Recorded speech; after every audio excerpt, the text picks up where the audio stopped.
Photos all good. We'd like to welcome Coach Meyer to the dais. I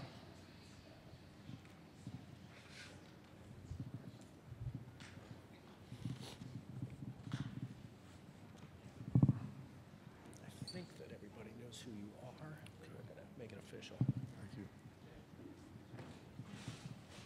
All right, once again, we'd like to encourage everybody, please, to raise your hand with any questions. Please identify yourself for the sake of the coach and our TV audience, and we'll look first for any questions. Kate and John will get a mic to anybody that's got a question.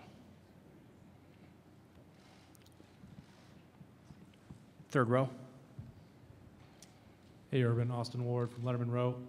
When you have a week with somebody like Wyatt Davis, who's about to make his first start on this stage, does that person get more of your attention during the week, or do you try to ignore some of that stuff? How do you handle him going into something like this? No, they get a lot of attention, and more attention from their line coach, obviously, and Kevin Wilson's knee-deep in that. I'm involved, but Wyatt is a guy that you've covered us, so you heard us been talking about him for quite a while. You know, if this is a year ago, we'd have a problem. We're excited. He's earned playing time. We're trying to find a way without disrupting the cohesiveness of the offensive line. And that's why we put him at tight end and just try to get him in the game, but he's ready to go. Here we go to our back on the left. Hi, Urban. Dave Briggs, the Toledo Blade. One of your former assistants, Scott Leffler, was hired at Bowling Green yesterday. I was just curious your thoughts on that hire and why you think he might be able to be the guy to bring BG back. I love Bowling Green. Will always be a Falcon, and I've had great conversations with their athletic director, and Scott's outstanding. He's an Ohio guy. That's going to be the key, is to be, energize that area, energize with Ohio players as many as they can. And I got a great feel for that one. I'm glad he got it. Coach will stay in the same row. Kyle Rowland, Toledo Blade. Just how fond are your memories of the 2001 Northwestern game? And at that stage of your career, just how important was that victory for you? Yeah, it was a great one. It was, I think we scored 29 points in the fourth quarter to win that game, and went for two with, scored right at the end of the game with no timeouts. Great, nice 5, 6, 7 hour bus ride from Bowling Green, Ohio. I think we got a couple sandwiches on the way home. It was great. But that was that was our breakthrough. That was our 9/11 game that year, and we were playing really well at the end, and just a great win over a dear friend of mine, Randy Walker. And after that game, we became even closer, and just have great respect for Northwestern, obviously, and their coach. And I just asked Pat. Pat was on that staff. He's so young. I thought he might be a player back then, but just great respect for Northwestern. Row 2. Urban, there was a report out today saying that next year would be your last year. Do you care to comment on that? Is there any truth to it at all? No comment on that. Row 2, opposite side. Urban, Dwayne Haskins Jr. was named the winner of the Chicago Tribune Silver Football Award today. How deserving is that? And as he said, he's only reached about 65, 70% of his ceiling in his estimation. Just what do you see down the road for him? I'm glad he said that, because I agree. But he is, his acceleration in the last month has been exceptional. And I always say it's 1/3 of playing quarterback is throwing the ball, and the other 2/3 are a combination of toughness, of leadership, intelligence, and all the other intangible values that unique position has to have. So I love that award. I think it's one of the great awards that you can have. We've been fortunate with Braxton and JT, and I believe Zeke. We've been really fortunate to be well represented with that award, and it's a great one. I know Dwayne's very honored, as are we. Row 3. Urban, to follow up on that, are you at the point of the year, I know you don't pay attention to the other candidates, where you think that Dwayne could get to New York for the Heisman? We haven't asked you about that in a while, and I know you don't pay a great amount of attention to it. Zero. There's a time to talk about that, not now. You can go and come on up here, Kate. Row 1, please. Again, we do ask people, please identify yourselves. Doug Maurice, Cleveland.com. Urban, linebackers played well last week. Very well. Baron Browning has had a role with the linebackers, had the times when he was out for a little bit. Just what's this season been like for Baron? He's still a young guy, but Tuff's playing well. Where is he right now? Exceptional talent. I thought he would be a little further advanced right now, and we want to play him. He deserves to play, and I anticipate he'll play a lot tomorrow.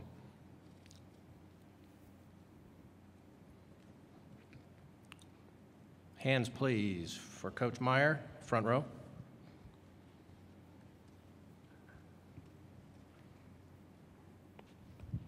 Urban, Dan Hope from 11 Warriors. Just, you asked about a report earlier today. All season long, you've had people reporting things, different things that have been distractions. How have you made sure that you've kept yourself focused and not allowed any of those things to affect your preparation for a game like tomorrow? How have I? Just trying to do the job that we're all asked to do the best we can. So it hasn't been a distraction.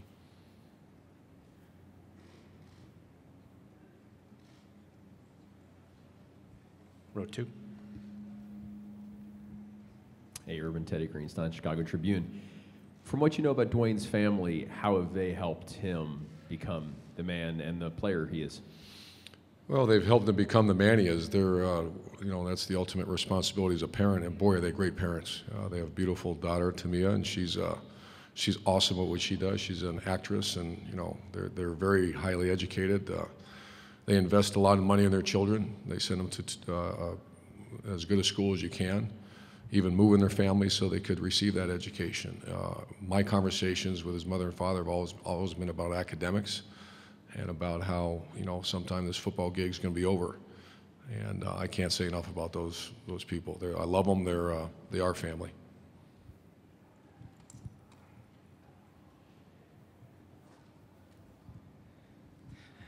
Andy Anders, Buckeye Grove. I know you talked about Wyatt Davis a little bit earlier, but offensive line coming off probably its best game of the season last week against Michigan. How do you maintain that cohesion up front and pass protection with a new face? Leaning on our veterans up there. Demetrius, that was a tough one. But he'll be playing right next to Isaiah and right next to Michael Jordan, and those are veteran guys. And the one thing, when the foot hits the ball and you're out there playing, there's no coach around. So coaching becomes very overrated at that point. So you rely on the leadership of those guys. He's around veteran players. The expectation level is not going to change, and he's performed very well in practice. Tim May, Columbus Dispatch again. Coach Meyer, can you tell during a week of practice, the last 2 weeks especially, a progress by your defense that you think will carry over into Saturday night?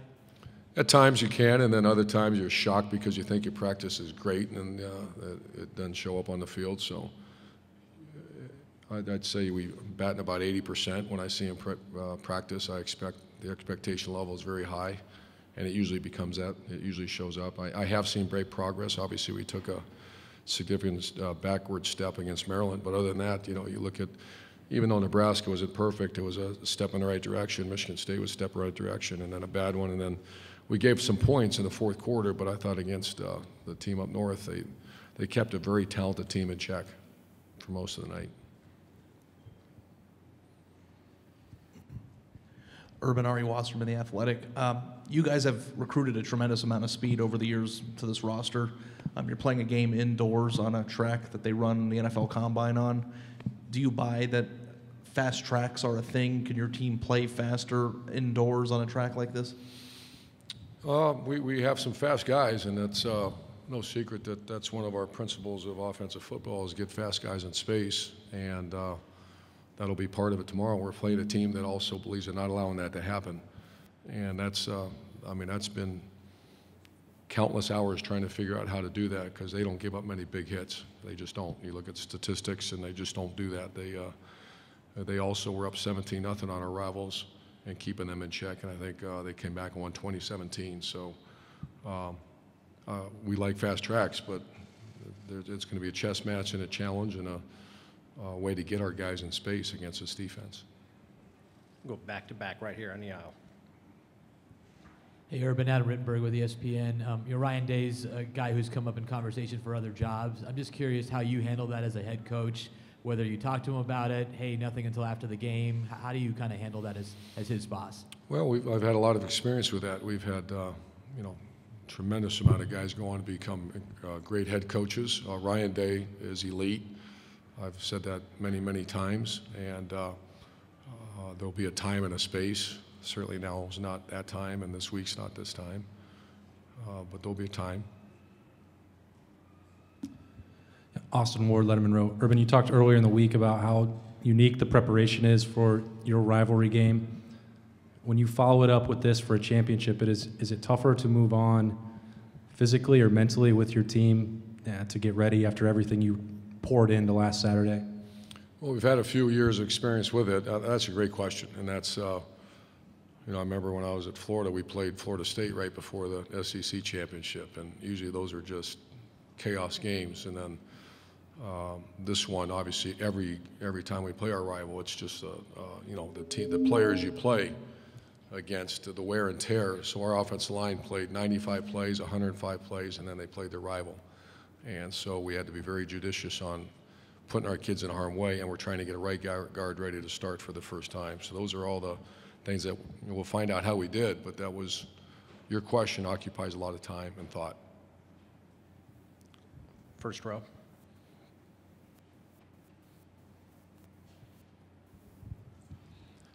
Urban, we've asked you versions of this question a million times over the years, but I'll ask it again.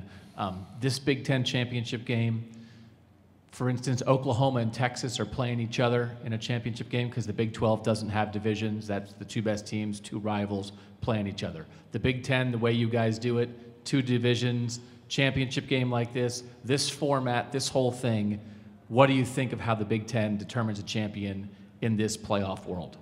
Well, I congratulate the people in Indianapolis in this not bowl game, but this championship game. It's over the top. When we jog on this, first of all, the arena is incredible. It's a lifetime experience for our players and really our staff. I remember the first time I jogged in it in 2013. Incredible. What the Big Ten, I shouldn't say has become because that's not fair, but the Big Ten and this championship game, I think it's one of the faces of college football right now, and we're honored to be part of it. So I just, the people, Mr. Delaney and all the people that work so hard for this, it's an awesome experience. And I know the SEC and the Big 12 and a lot of teams have these championship games, Pac-12, but I'd put ours against anybody.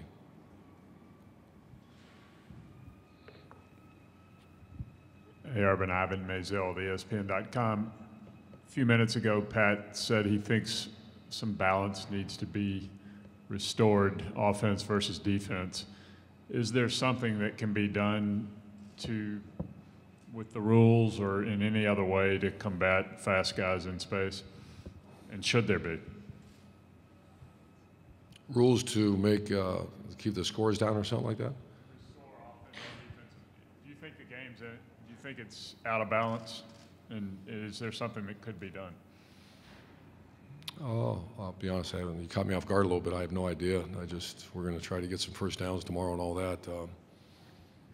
I think right now, there's some good thought to that, but it's also probably the most popular it's ever been.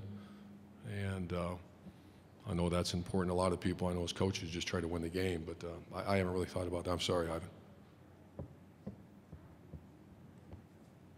Questions for Coach Meyer?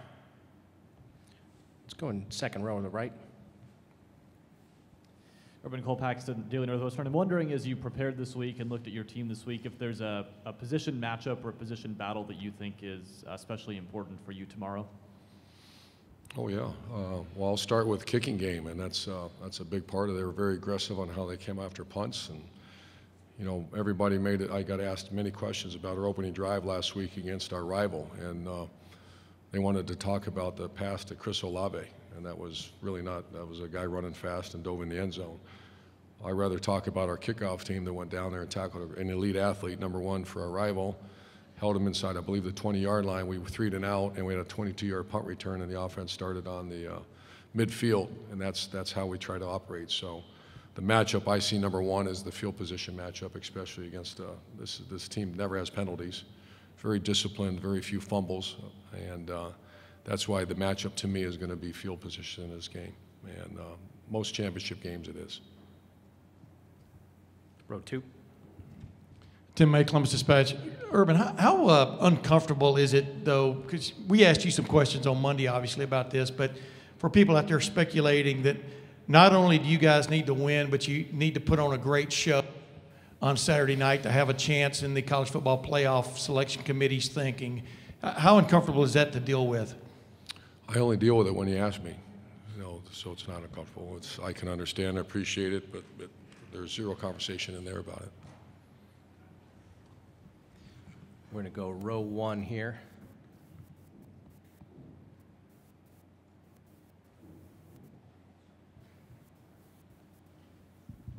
Urban, Dan Hope from 11 Warriors. You said earlier this week that you were going to be hard on your guys this week, that you really wanted to push them hard because of how well they played against Michigan. Are you pleased with what you saw from your team in practice this week in terms of being prepared as they need to be for this game? Yeah, be hard on them, be fresh, and be mentally prepared, and I think we're there. Obviously, the foot hits the ball tomorrow at 8 o'clock, so we still have a lot of time, but I like where we're at.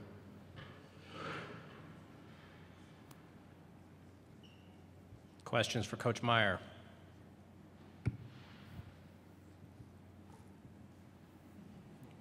Row 2. Yeah, Bill Rabinowitz from the Dispatch. Just want to make sure that there are no new injuries. Everyone's healthy. Is that true? Good to go.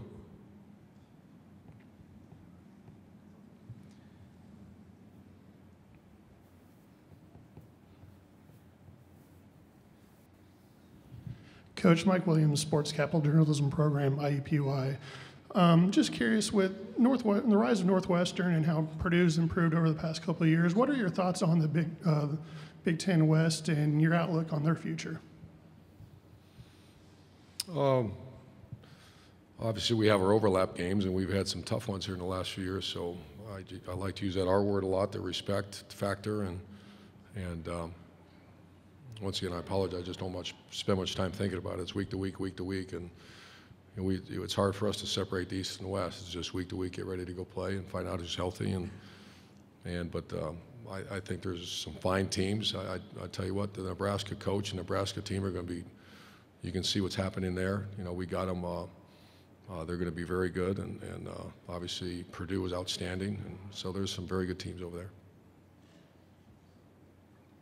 Questions for Coach Meyer? Before we give Coach an early exit, we'll ask one more time for any questions. That's a wrap. 3, 2, 1. Coach, you've got an early afternoon. Congratulations and good luck. Thanks, brother. Good luck to you.